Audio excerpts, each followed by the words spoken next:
Today I'm doing a first impressions for the Rocky Mountain dip powder. What you need for the manicure is Rocky Mountain Dip Systems liquids and dipping powder, Throw the Bouquet, and Blushing Bright are the two colors, peel base, cuticle oil, lint-free wipes, cuticle pusher, nail file, buffing block, clear base dip, and a dust brush. I've already prepped my nails, including peel base.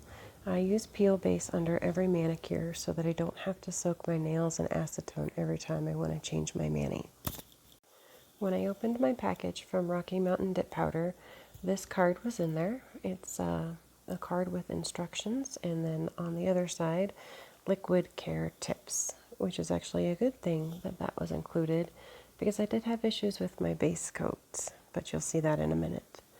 The first powder that we're going to be using is Blushing Bride. It's a very, very light pale pink. It's actually quite pretty when it's on. Rocky Mountain Dip Powder has two different sizes of jars. They have a 1/2 ounce and a 1/4 ounce. I got the 1/4 ounce this time around. I like to use cupcake liners to hold the powder. It makes less of a mess, and if I spill, it's an easier cleanup and also less waste. Make sure that you stir your powders before you use them. If it becomes too compact, then it can ruin the application, and your manicure won't look very good. So here's where I had a problem. As you can see, the lid came off the brush. I spent probably a good 5 minutes trying to get this figured out.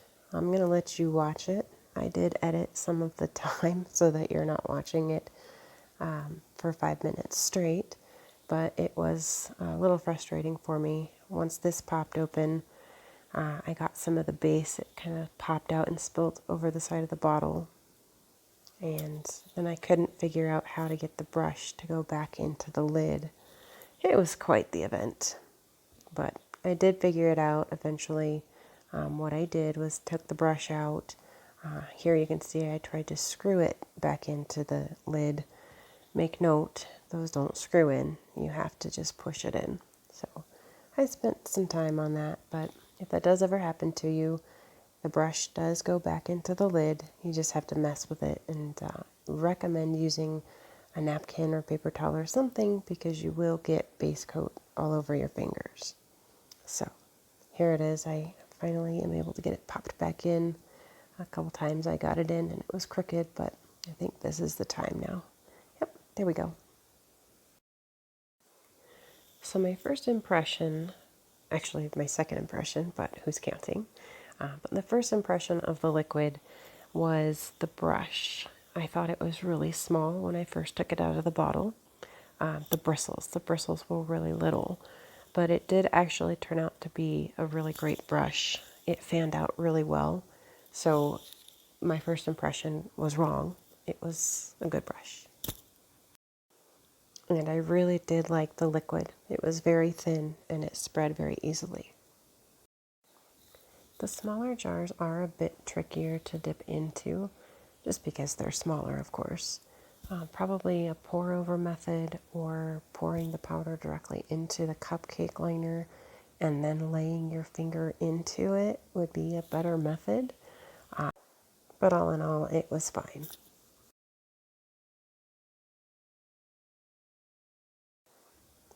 Here I'm just cleaning up the cuticle area with a toothpick.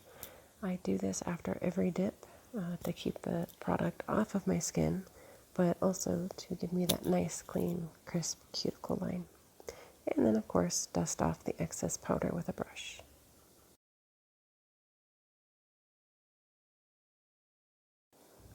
I sped up the speed of the video here so that you can still watch what I'm doing, and the video is not 3 hours long. So if you notice some shots are a little wonky or aren't very smooth, that's why. And again, always remember to clean your cuticle lines. And brush off the extra powder.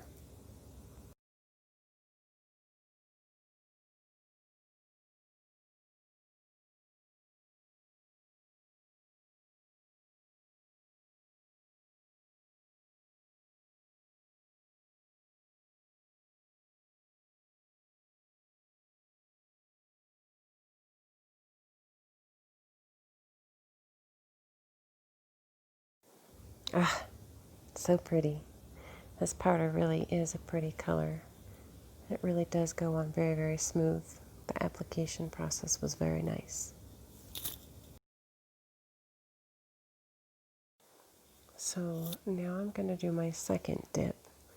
I did 2 dips of each color, and then I did a dip of clear, so 3 layers total.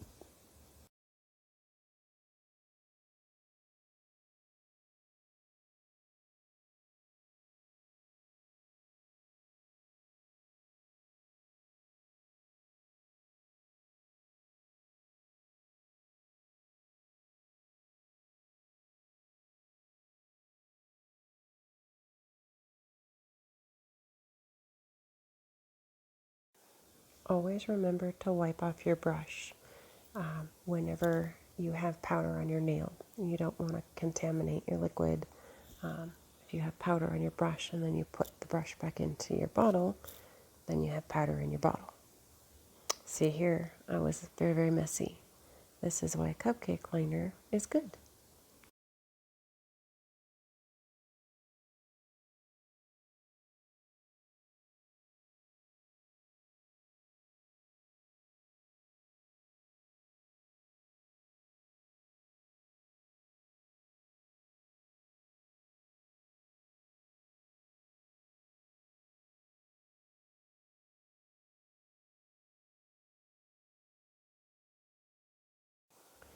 So for this second layer, instead of doing the second color, I decided to just do both layers of the same color first and then move on to the second color. I don't really have a very good reason for that other than the fact that I wanted to.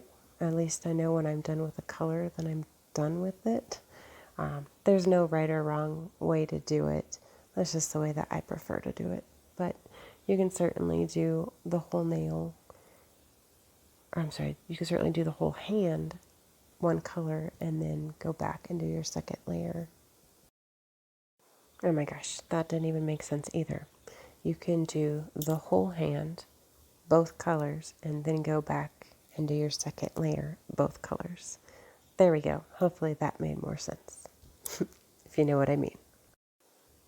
But again, I just like to get each color out of the way first. So carry on, continue watching.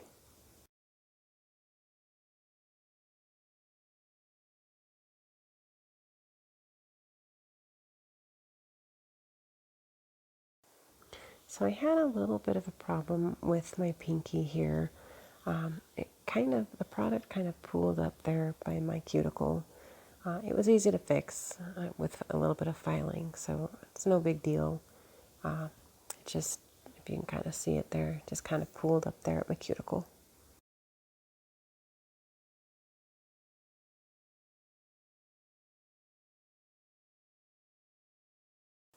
And now I can just pour back everything that spilled into the cupcake liner. And now time for the second color. Throw the Bouquet is so pretty. This color is absolutely beautiful.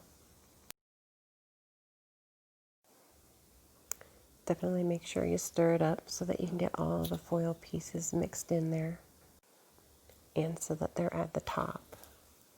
So when you go to place your finger, the first thing your finger touches are the foil pieces. And actually for this one I did lay my finger into the powder instead of dipping it like that, so that, like I said, any of those foil pieces that are at the top will stick to the base coat before the powder does. That way you can get a good mixture of powder and foil. Oh my god, this color is so pretty. It's got a mixture of pinks and gold and silver, or I don't even know what colors, but it's so pretty. And right here I had a little piece of a foil kind of hanging off my nail, so I just took my other finger and kind of put it back into place. Oh, look at that. So pretty. So pretty. So another thing, I don't know if you guys noticed or not, for my first layer of dip powder, I never go all the way to my cuticle. I go just barely, and then my second layer, I'll go all the way back to the cuticle, just to avoid any pooling up, so that I don't get a big thick layer of powder right there at my cuticle, if that makes any sense.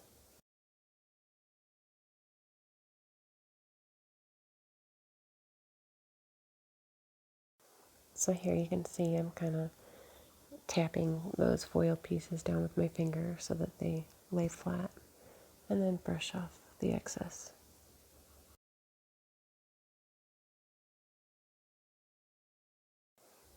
And now here for the second layer, I do go all the way back to my cuticle, but I start at about 3/4 of the way down my nail first, and then I push the brush back, just so that we don't get, oh yeah, I forgot about this.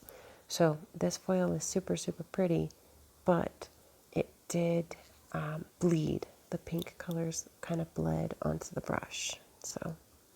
So this color actually isn't totally white anymore. The base, you'll see it. It kind of tinted it a little bit of pink, but it's still very, very pretty. And it's no big deal. I wiped my brush off, and it's just got a little bit of pink on it. It's not going to harm anything, so.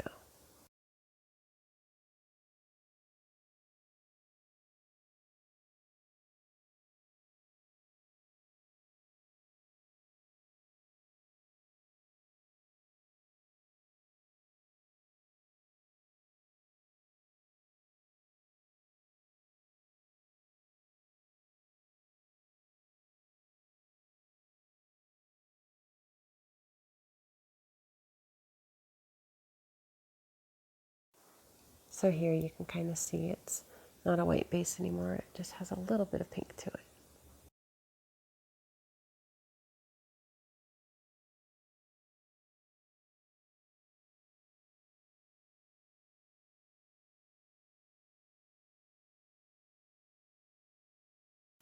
Oh, it's turning out so good. So pretty.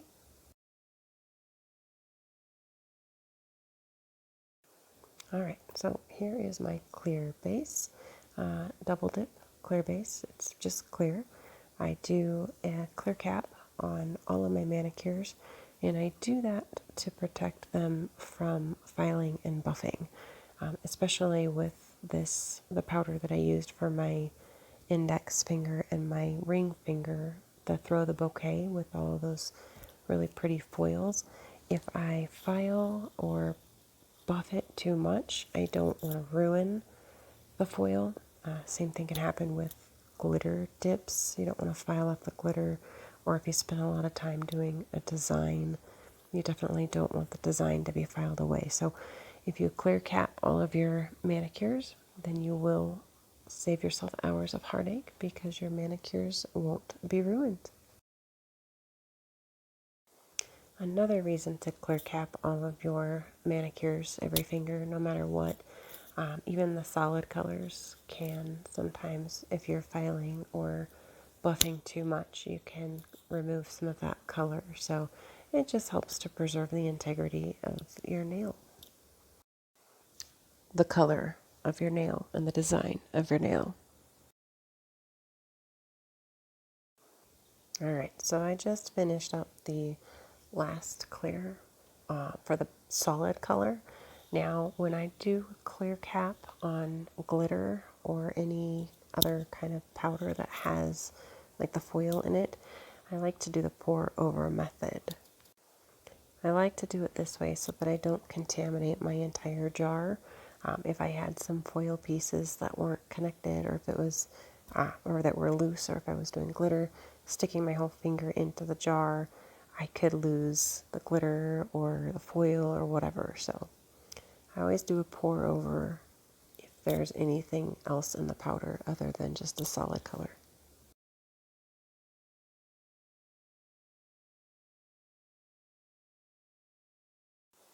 And there you go. So now both the index and the ring finger are pink.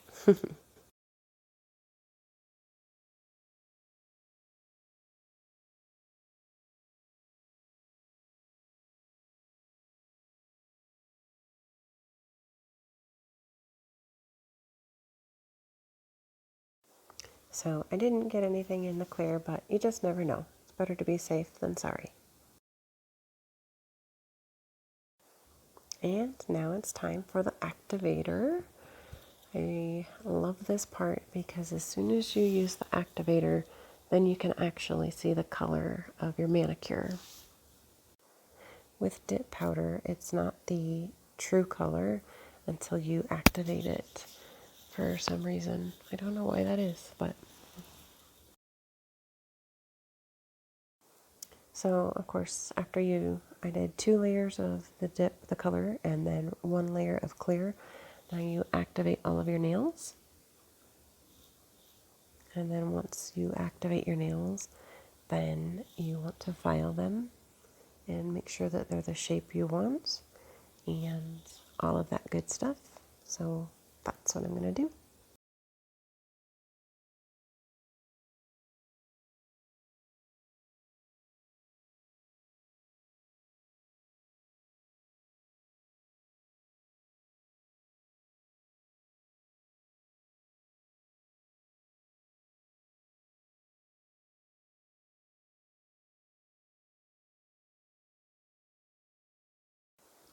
I won't bore you with watching me file my nails this whole time, but maybe just a couple minutes here.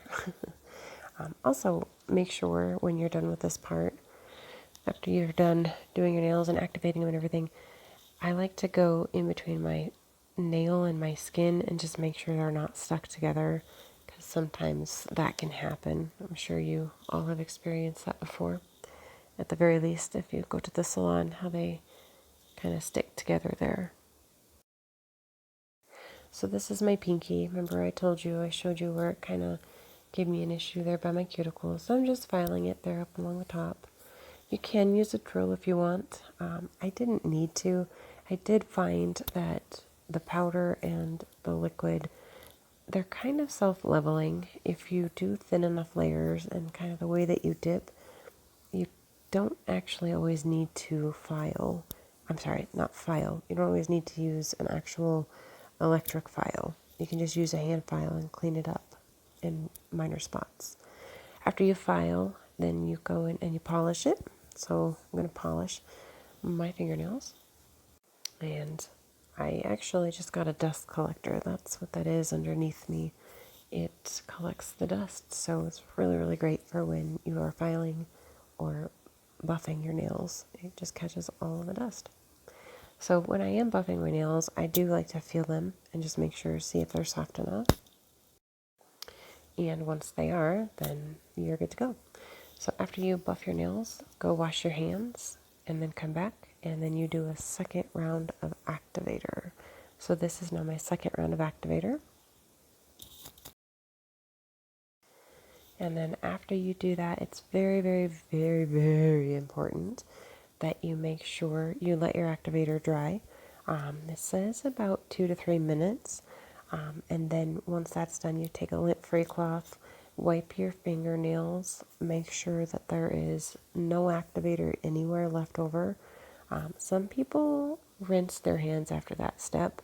I don't find that it makes a difference, but it is extremely important. If your activator is anywhere on your nails, you will contaminate your top coat.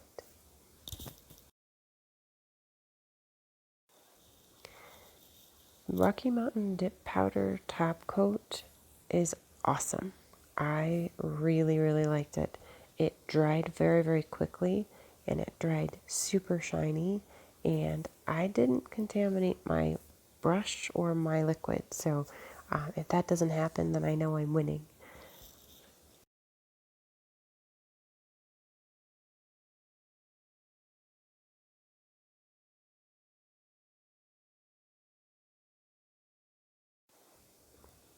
So with the top coat, you do 2 layers. You do 2 coats.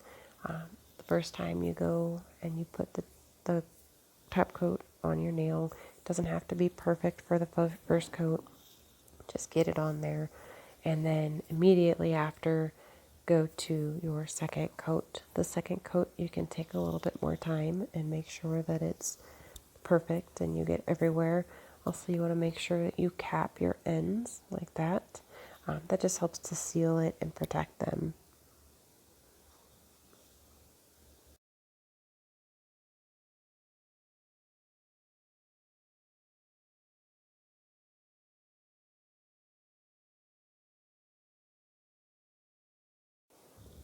So this is my final coat. Wait for about maybe 3 to 5 minutes. Actually, it didn't take that long for this to dry. Once it is dry, then it's time for cuticle oil. This is actually my favorite part because it means we're done.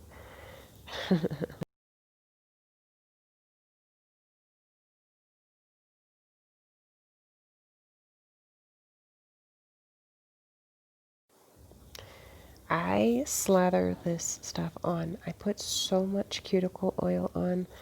I'm sure it's unnecessary the amount that I put on, but I just would rather have way more than not enough. Plus, I live in Colorado, so it's super, super dry here. Anything I can do to help moisturize any part of my body or skin, I will do it. Plus, this cuticle oil smells super good. It smells so good and it makes my hands feel so soft. So just really get it in there. If you kind of rub right there see where I'm rubbing in between the fingernail and my first knuckle, if you rub there, it kind of stimulates your nails, hopefully to promote new growth. I don't know if that works or if that's just an urban legend, but I assume it's like your head when you wash your hair. Since I put so much cuticle oil on, I always have leftovers, so I just kind of rub both of my hands together and use it like lotion. So there we are. There's the final product. What do you guys think? My final verdict on the Rocky Mountain Dip Powder and their liquid is it's awesome. I really liked using it. The liquid was super, super thin. The top coat was super shiny, and the powder went on very, very smooth. So if you guys liked this video, please click the subscribe button below and click the like button to help a girl out. Thanks for watching. See you next time.